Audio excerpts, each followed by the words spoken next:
What happens after we die? Is it darkness, silence, or the beginning of something far greater? Every religion answers this question, but not in the same way. Some speak of judgment, some speak of rebirth, some speak of waiting in a realm beyond time.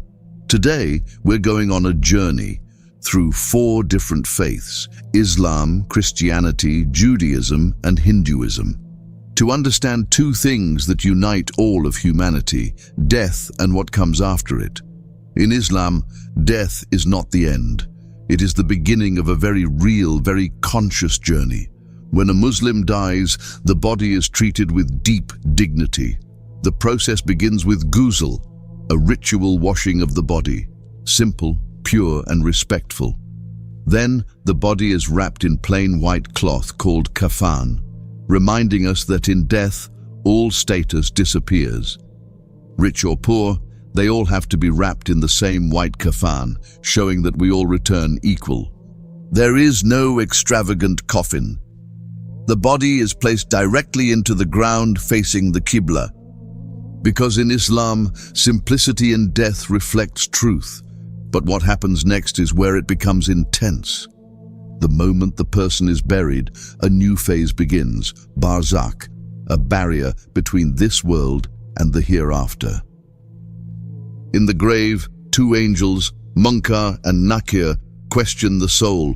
Who is your Lord? What is your religion? Who is your prophet? For the righteous, the grave becomes a garden of peace.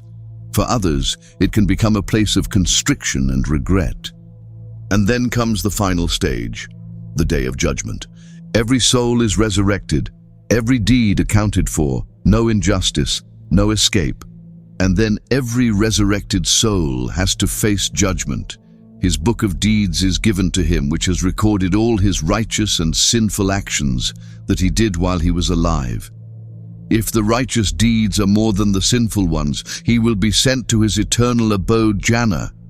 And if sinful actions are more than the righteous ones, he will be doomed to hellfire. Allah, the Almighty, the highest judge, passes the judgment of every single being. In Christianity, death is also considered a transition, not an end. Burial practices vary, but commonly include embalming, a coffin, and a funeral service, a moment of remembrance, prayer, and farewell. Unlike Islam's immediate burial, there is often a delay, allowing family to gather and honor the deceased. But what about the soul? In many Christian beliefs, the soul is judged after death. Some traditions believe in immediate judgment, leading to heaven or hell.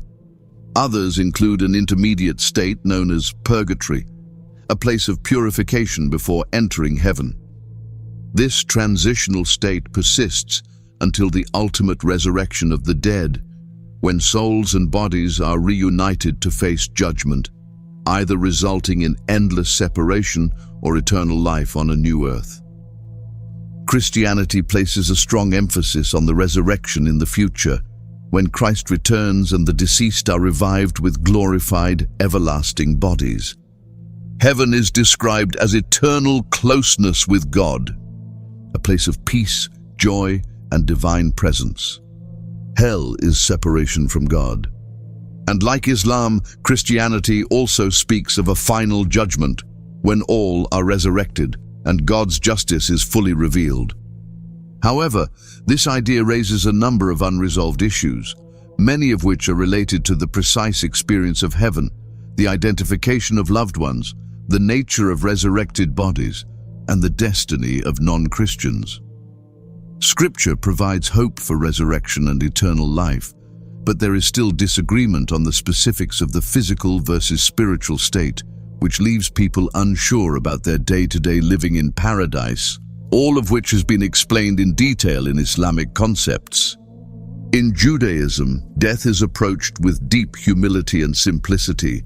The body is washed in a ritual called tahara and wrapped in simple white shrouds, very similar to Islam. There is usually no elaborate coffin, sometimes just plain wood. Burial is done quickly, often within 24 hours. Because in Judaism, Returning the body to the earth quickly is an act of respect. Mourning practices are structured and meaningful, like Shiva, where family gathers, reflects, and grieves together. But what about the afterlife? Here's where it becomes less defined. Judaism does believe in an afterlife, but interpretations vary. Some speak of Olam Haba, the world to come. Some describe a temporary purification state called Gehinnom, not eternal like hell in other traditions.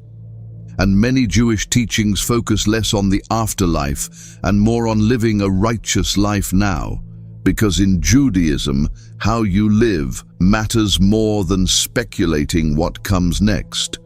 The prevalent belief that the masses follow is that if God or Yahweh is pleased with them, they will give the followers of Judaism a pleasant worldly life. Not much, or rather almost no emphasis is placed on the concept of an afterlife. Now, if we take a look at Hinduism, it presents a completely different perspective. Death is not a one-time event.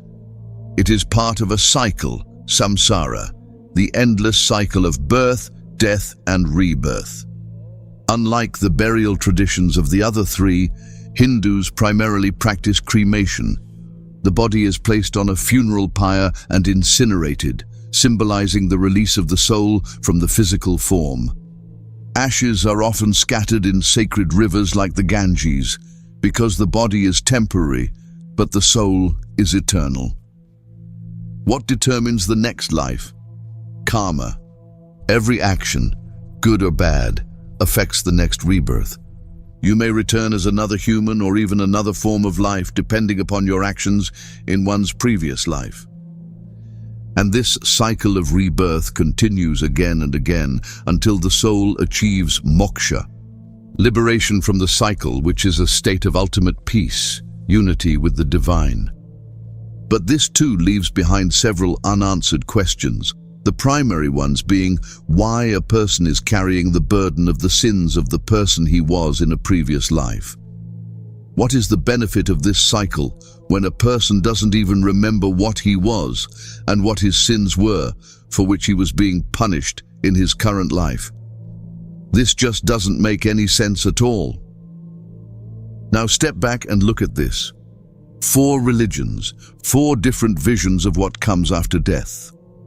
Islam and Christianity both speak of one life, one judgment, and eternal consequences, but Islam goes into great detail on the status of disbelievers, heavenly life, and how occupants of hell would behave, down to what their food and drink will be.